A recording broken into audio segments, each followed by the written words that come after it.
Hey guys, welcome back. Another episode today from the Ultimate EDC. But before we get to the knives and the topic at hand, I want to give a big shout out and thank you to my friend Dave at Barefoot Bruisers. Sent me this awesome t-shirt. Great logo. This is the back side. High quality t-shirt. And on the front, kind of near like the chest pocket would be, he's got the same thing but in a smaller depiction. It's awesome, Dave. I'm definitely going to be wearing this bad boy in the summertime. I really appreciate it. Awesome. Thanks a lot, Dave. And now we'll get to today's review. Today, I just wanted to talk about the knives that have been currently heavy in my rotation and living in my pocket. For some reason, these guys just keep coming up.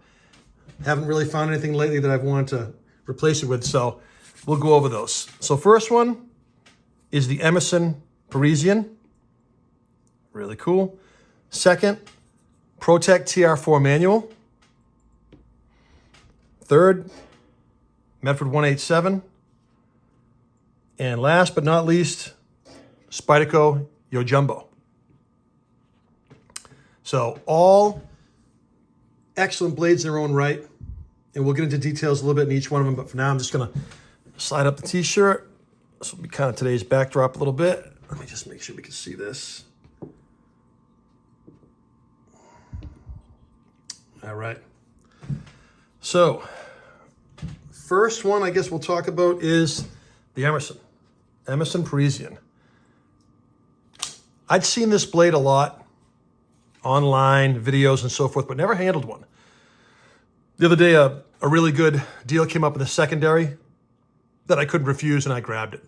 Let me give you a little bit of a close-up here. Classic Emerson. Got the real grippy G10 scales, which I like. Look at that blade. Whew. That Persian influence, that upswept blade, really cool. I mean, this is definitely a big blade built for serious use. You know, the upswept blade, really good for slicing, ergonomics, classic Emerson. I mean, your hand is locked in there. Saber grip, which I prefer, feels phenomenal. And I like the grippy G10 scales. This is a no-nonsense blade for sure. It's a bit wide in the pocket, but nothing crazy. I still think it carries fine. Definitely not subtle. But if you want a knife with presence, this is definitely it, okay? All right, next we'll go to the TR4 manual. So this is basically the same beast without the auto button. Let me get a close-up for this for you guys too.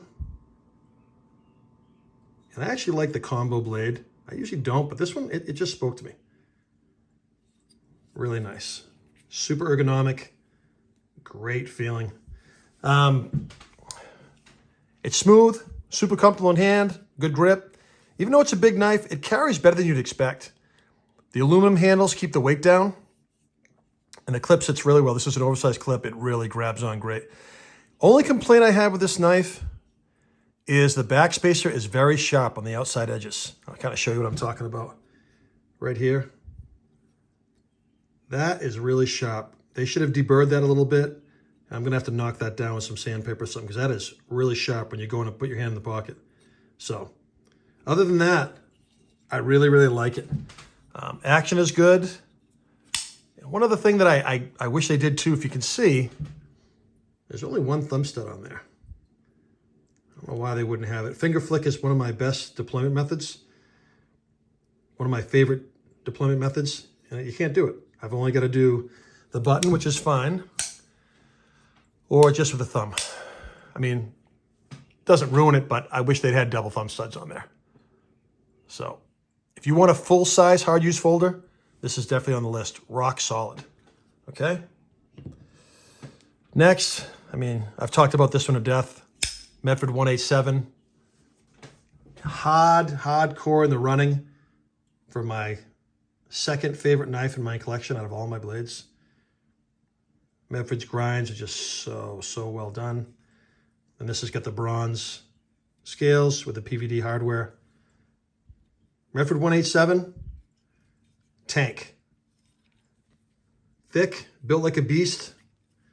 If you want a knife that feels like you can take a beating and keep going, I mean, this knife should be on your list.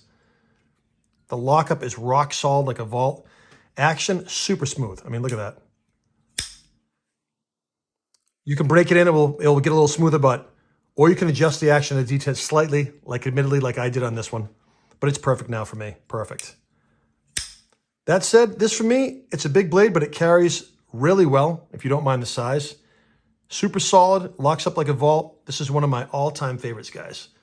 The Medford 187. If you've never had one or held one, I highly, highly recommend seeking one out.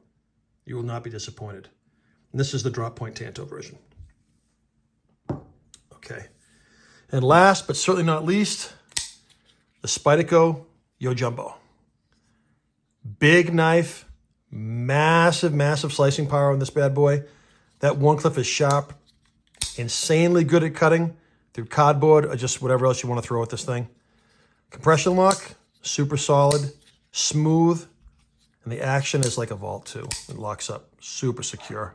It's not going anywhere, and really, really ergonomic. You can see kind of a theme with these blades here. They're all about overall length of about 9 inches, and the blade lengths are just about 4 inches. This is kind of the sweet spot for me. Let me turn these over so you can see the show side.